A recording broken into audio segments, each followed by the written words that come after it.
नमस्कार बच्चों, आज के इस वीडियो में हम सिंगल फेज डायोड रेक्टिफायर यानी uncontrolled rectifier with R load का डिस्कशन करेंगे। R stands for resistive, means मेरे पास एक सिंगल फेज अनकंट्रोल्ड रेक्टिफायर है, डायोड रेक्टिफायर है, जिसमें लोड के फॉर्म में मैंने सिर्फ रेसिस्टिव एलिमेंट लगाया है। बच्चों, इस वीडियो में सिर्फ दो टॉपिक में डिस्कस करूंगा। पहला होगा उसका सर्किट डायग्राम और दूसरा होगा how we develop wave form यानी वेव फॉर्म कैसे बनाते हैं।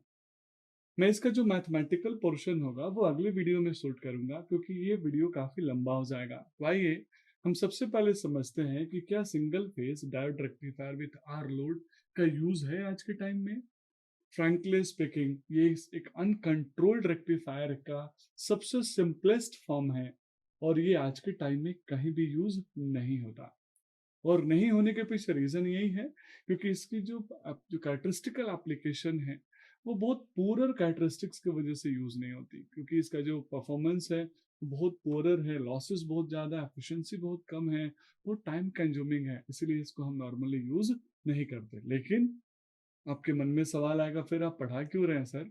हम पढ़ इसलिए रहे हैं क्योंकि ये फंडामेंटल एलिमेंट है एक रेक्टिफायर सर्किट का। जब तक आप इसको नहीं समझेंगे तब तक आप आरएल लोड नहीं समझेंगे, और जब आप अनकंट्रोल्ड रेक्टिफायर का कैरेक्टरिस्टिक्स नहीं समझेंगे तो स्वाभाविक है आप फेज कंट्रोल रेक्टिफायर को कैसे समझ पाएंगे। तो आइए बच्चों, इस single phase half wave rectifier with R load का एनालिसिस करते हैं। बच्चों, इस रेक्टिफायर को हम एक साइकिल में एक ही पल्स देने की वजह से, एक ही आउटपुट देने की वजह से इसको वन पल्स रेक्टिफायर के नाम से भी जानते हैं।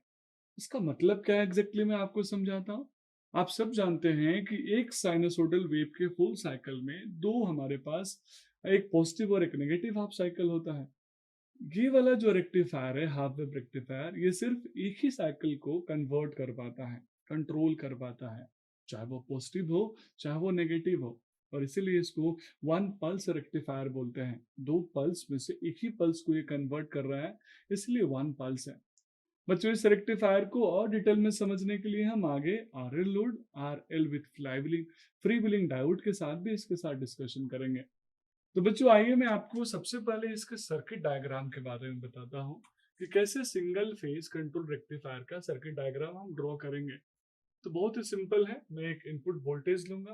अगर सिंगल फेज है तो डोमेस्टिक कंज्यूमर के ध्यान में रखते हुए मैं बोलूंगा 230 वोल्ट विद 50 हर्ट्ज। अगर वोल्टेज मेरे पास ज्यादा है तो मैं एक ट्रांसफार्मर लगा दूंगा, दैट इज वेरिएबल ट्रांसफार्मर, और उसके अकॉर्डिंग मैं उसको चेंज कर सकता हूँ। मैं यहाँ पे एक अनकंट्रोल्ड स्विच यूज करूंगा, that is called diode, means power diode की मैं यहाँ बात कर रहा हूँ। और उसी के सीरीज में बच्चों में यहाँ रेसिस्टिव लोड लगा दूंगा, तो एक कंप्लीट सर्किट है। सप्लाई वोल्टेज साइनसोडल है, एसी है, तो उसको इसकी वैल्यू होगी वीएस, जिसको मैंने बोला वीएम साइन ओमेगा टी।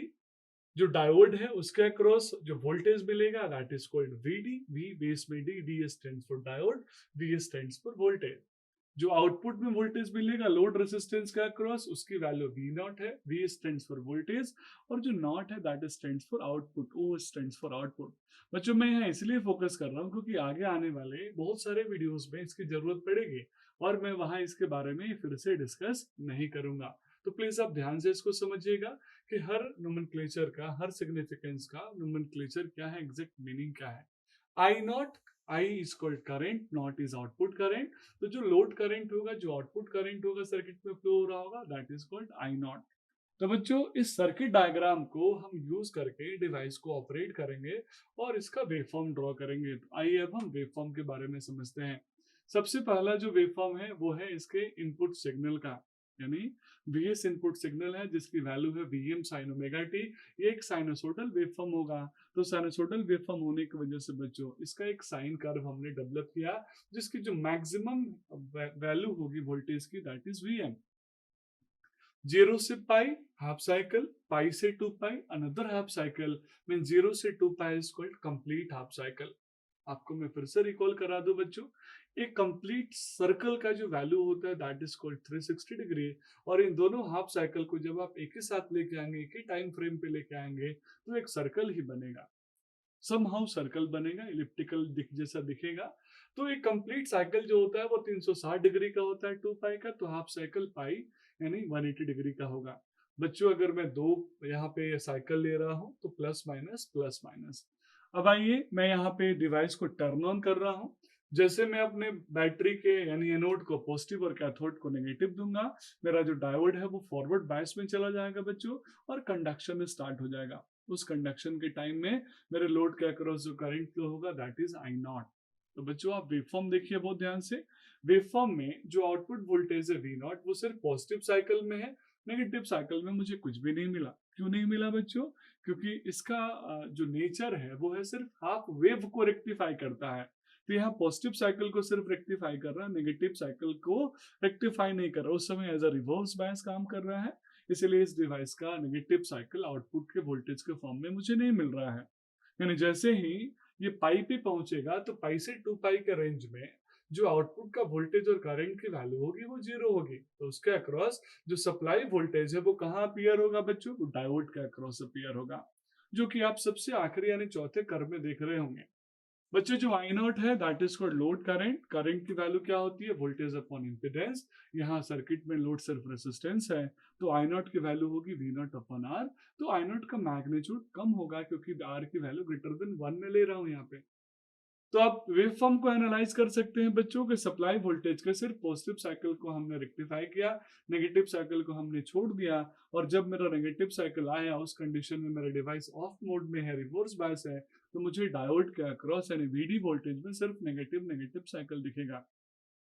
तो ये इसका वेव फॉर्म का कैरेक्टरिस्टिक्स है।